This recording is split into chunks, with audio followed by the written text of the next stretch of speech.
หน้าตาก็ธรรมดามันสู้กับไผบ่ได้โตอ้ายมันจนอ้ายก็เข้าใจเอาอย่างไปสมกับน้องลาฐานะสองเฮามันต่างกันราวดินกับฟ้าสิให้เอาอย่างไปสู่เขาเป็นได้แค่หมาที่เจ้าหยอกซ้ำนี่อ้ายก็ดีใจบ่อาจสิคิดเกินไปไกลฝันจังใดมันก็ไปบ่ถึงนางฟ้าควรอยู่ทางฟ้าส่วนม้าควรอยู่ทางดินบุญแล้วแค่ได้ดมกลิ่นซ้ำนี่ก็เป็นบุญหลายแก้มใส่ของเจ้าอย่าเอามาแปะเปื้อนกับอ้ายบ่สมกันดอกมันต่างกันเกินไปให้เข้าใจว่าเฮาบ่สมกัน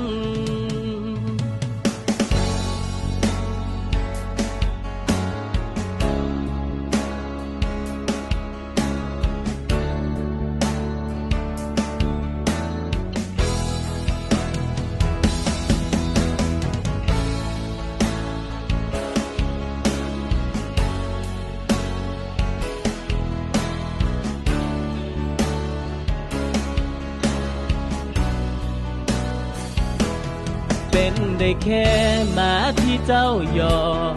ซ้ำนี่อ้ายก็ดีใจบ่อาจสิคิดเกินไปไกลฝันจังใดมันก็ไปบ่ถึงนางฟ้าควรอยู่ทางฟ้าส่วนม้าควรอยู่ทางดินบุญแล้วแค่ได้ดมกลิ่น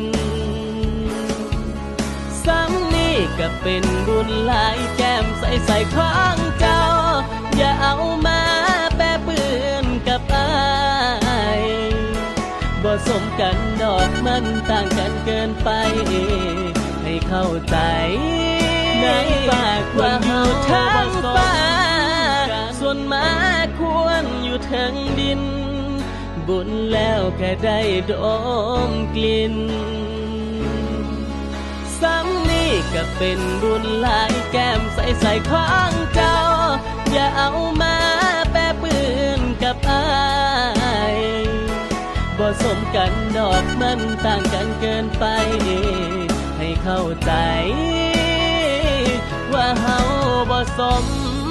กัน